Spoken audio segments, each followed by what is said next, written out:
Here to weigh in is former Obama campaign regional field director Robin Biro and former Missouri State Republican Senator John Loudon. Guys, good morning. Good morning.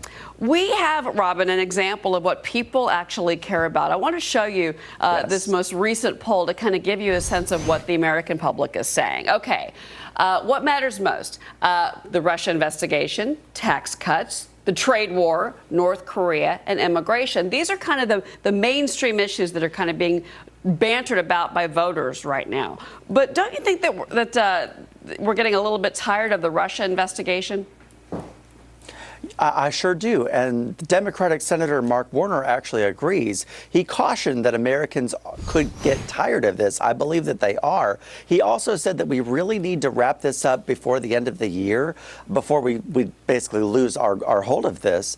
And I couldn't agree more. And I want to add that I'm finally starting to get my party back. I've been hammering for so long that we've been really lacking on messaging from the DNC. But we're starting to get it now. They're starting to talk about health care, the fact that 2/3 of the recipients of the ACA are Trump supporters, and their premiums have skyrocketed as he was kind of given it a death choke since he couldn't get repeal and replace. So I'll add that to your list of things that I believe Americans care about because it's hitting them in their wallets. Well, but that's what, I mean, Robin, I want to stay on that, though, because that's what we're now hearing more and more is the Democrats are going to move away from Russia and focus on health care. But is that the right strategy? I mean, you know, overall, the American consumer person resident is feeling a lot better. Unemployment's at historic lows right now. Wages have moved higher. I mean, companies are hiring, offering more benefits. We just talked about Walmart offering college education. I mean, don't people vote with their wallets? Don't the Democrats need to focus on that a little more?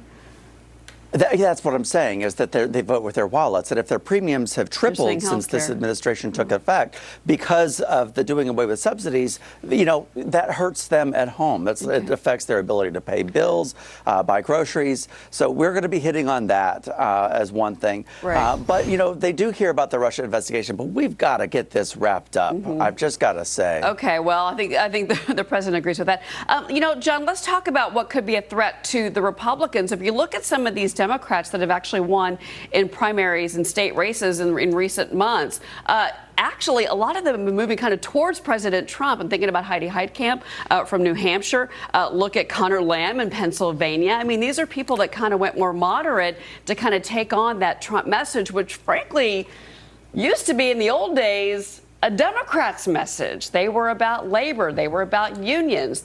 President Trump has kind of taken that away from them. Well, he has. It's funny. Winning is contagious. Everyone's having fun winning under Trump with the amazing economy, negative unemployment. I mean, over 6 million jobs looking for workers. I mean, this is stunning. We have North Korea farther than they've ever been, and because we have the negotiator in chief that's going around the world changing everything, and Democrats are getting on board the Trump plan. So it's a beautiful thing. You think, well, actually, I'm not so sure it is, though. I think that if you look at some states, that could be a problem for Republicans that are in more moderate areas where the Democrats could actually take hold for those that maybe aren't big Trump supporters. I get your point that Democrats are wising up.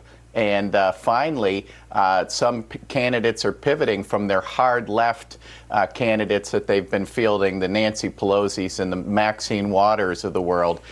Their policies are being rejected, and even some Democrats are wising up. But with the Democrats looking at facing, as you put up on your graphic, losing in the generic ballot from 11 points from their 13%, or 9 points from their 13% down to 4%.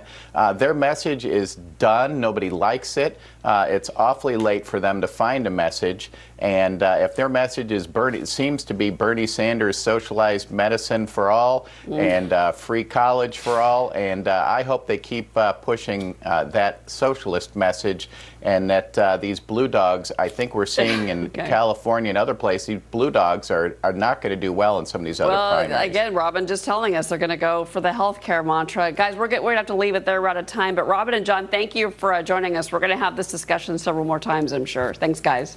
All right. Thank you. Thank you.